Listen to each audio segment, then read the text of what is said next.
नमस्कार दोस्तों, आज एक बार फिर से एक नए वीडियो में आप सभी का स्वागत है।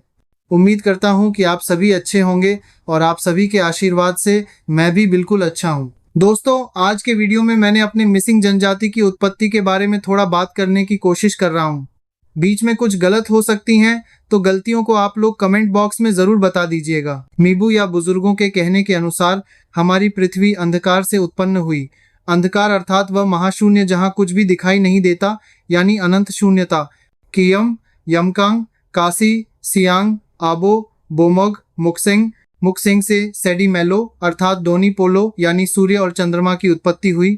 सूर्य से डेलिंग, लिटुंग, लीमांग का जन्म हुआ। लितुंग से तुये, येपे और पेदोंग यानी वर्षा का जन्म हुआ। इस वंशावली की बातें आज तक सटीक रूप से ज्ञात नहीं हो पाई हैं। इन बातों को सुनकर हमारे मीबू यानी बुजुर्गों ने पृथ्वी की उत्पत्ति के विषय में ए थियरी ऑफ अर्थ्स ओरिजिन के माध्यम से बताया है।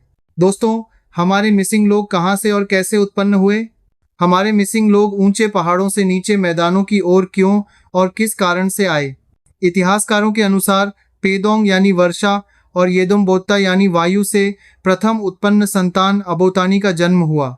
अबोतानी ने सूर्य और चंद्रमा की बेटी कार्मी से विवाह किया और संतान उत्पन्न कर हमारे मिसिंग वंश की रचना हुई।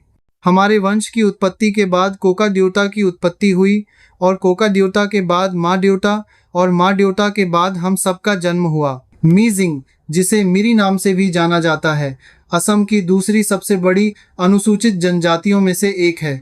मीजिंग शब्द का एक प्रमुख व्याख्यान मानव की भूमि या मैन ऑफ द सॉइल है, अर्थात अपनी भूमि का व्यक्ति। दूसरी ओर मीरी शब्द मैदानों की असमिया भाषा में प्रचलित एक बाहरी नाम एक्सोनिम है, जिसकी उत्पत्ति और अर्थ को लेकर विद्वानों में मतभेद है। कुछ उपनिवेशकालीन लेखकों का मानना है कि मीरी शब्द का अर्थ पहाड़ी व्यक्ति या सभ्य व्यक्ति है, जबकि कुछ के अनुसार यह किसी धार्मिक कर्मकांडी रिलीजियस फंक्शनरी के लिए प्रयुक्त होता था। माइसिंग जनजाति तानी टानी समूह का हिस्सा है, जो तिब्बती बर्मी सीनो टिबेटन भाषा परिवार के अंतर्गत आने वाले असमिया संबंधी समुदाय हैं। वे असम, अरुणाचल प्रदेश और तिब्बत क्षेत्रों में बसे हुए इस मिश्रित समूह के साथ भाषिक, सांस्कृतिक और वंशगत दृष्टिकोण से घनिष्ठ समानता रखते हैं। माइजिंग जनजाति आधुनिक मान्यता के अनुसार पहले पहाड़ी क्षेत्र विशेष रूप से सियांग घाटी के निवासी थे, जो धीरे धीरे स्थानांतरित होकर असम के ब्रह्मपुत्र घाटी में बस गए। मौखिक परंपरा में इस प्रवास से जुड़ी कई कहानियां और लोक कथाएं आज भी जीवित हैं, जैसे टूसिग मात्सिग और रानू राकू नाम के दो वीर मार्गदर्शकों की गाथा, जिन्होंने कठिन और अज्ञात क्षेत्रों को पार कर समुदाय को मैदानों तक पहुंचाया। एक अन्य लोक कथा के अनुसार दमरो क्षेत्र के एक आदि आज जनजातीय समूह के हमले के भय से कुशल कारीगर दो भाई अपने परिवार के साथ मैदानों की ओर पलायन कर गए, जहां उन्होंने जंगल साफ कर नया गांव बसाया। ये कथाएं दिखाती हैं कि किस प्रकार पलायन, अलग अलग कुलों के बीच संघर्ष और शांति की तलाश ने प्रवास को प्रेरित किया। लंबे समय तक पहाड़ी आदिवासी, विशेषकर सुबानसिरी सियांग क्षेत्र के रूप में रहने के बाद मीजिंग समुदाय पहाड़ी शासकों, अबोर ओवरलॉर्ड्स के दबाव के कारण मैदानों में आने को विवश हुआ। ब्रिटिश शासन काल में पहाड़ी क्षेत्रों को बैकवर्ड ट्रैक्ट्स के रूप में विभाजित किया गया, जिसके परिणामस्वरूप मीजिंग क्षेत्र भी बढ़कर Sadia frontier track, Lakhimpur frontier track आदि में शामिल हो गया। अहोम बुरंजी इतिहास ग्रंथ में पहली बार मिसिंग तत्कालीन स्वतंत्र पहाड़ी जनजाति का उल्लेख मिलता है। 1615 ई में मीजिंग लोगों ने अहोम शासन क्षेत्र पर आक्रमण किया।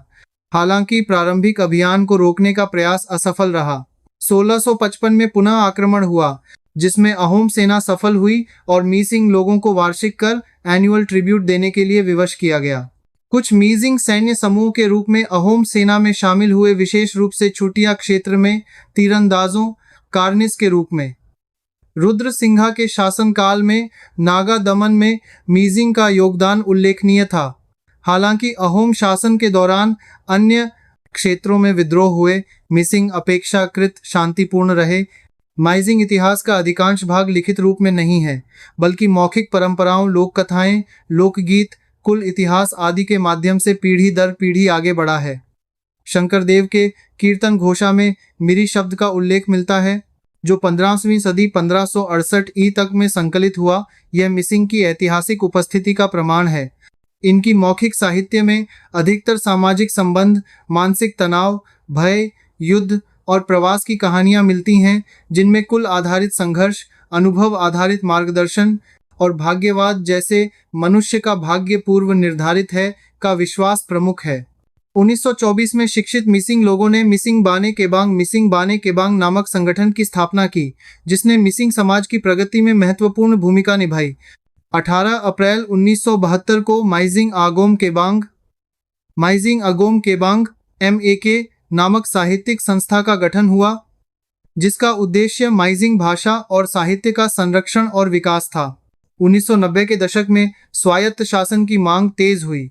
1995 में मीजिंग स्वायत्त परिषद मीजिंग ऑटोनोमस काउंसिल मैक्स का गठन हुआ, जिसमें ऊपरी असम के 8 जिलों के 40 निर्वाचन क्षेत्रों को शामिल किया गया। इसमें 36 निर्वाचित कार्यकारी सदस्य और शासन दल से 4 नामित सदस्य होते हैं। 1983 में उन्होंने छठी अनुसूची 6th शेड्यूल के तहत विशेष दर्जा मांगा, लेकिन अब तक पूर्ण मान्यता नहीं मिली है। 2009 में लिबरल डेमोक्रेटिक काउंसिल ऑफ मिसिंगलैंड LDCM नामक सशस्त्र समूह का गठन हुआ, जिसका उद्देश्य मिसिंगलैंड नामक एक स्वायत्त क्षेत्र बनाना था। वे छठी अनुसूची में शामिल होना चाहते थे, लेकिन उग्र गतिविधियों जैसे वसूली, अपहरण के कारण विवाद उत्पन्न हो गया। मिसिंग लोगों की सामाजिक स्थिति द्वैध है। यद्यपि वे असमिया समाज का हिस्सा हैं, फिर भी अन्य उच्च वर्गीय असमिया अपर कास्ट एलिट्स द्वारा उन्हें बाहरी आउटसाइड के रूप में देखा जाता है। इसीलिए वे अपनी पहचान और सम्मान की रक्षा के लिए सांस्कृतिक राजनीतिक स्वायत्त शासन की तलाश करते हैं। मिसिंग जनजाति, जिनकी अद्वितीय उत्पत्ति पहाड़ी तिब्बत असम सीमांत क्षेत्रों में हुई, प्रवास के माध्यम से असम के मैदानों में विकसित हुई। इनका इतिहास मौखिक परंपराओं में समृद्ध है। अहोम शासन, ब्रिटिश नीतियों, स्वतंत्रता के बाद के सांस्कृतिक पुनर्जागरण और आधुनिक राजनीतिक संघर्षों के बीच इस समुदाय ने अपनी सांस्कृतिक, सामाजिक, भाषाई विशिष्टता को बनाए रखा है।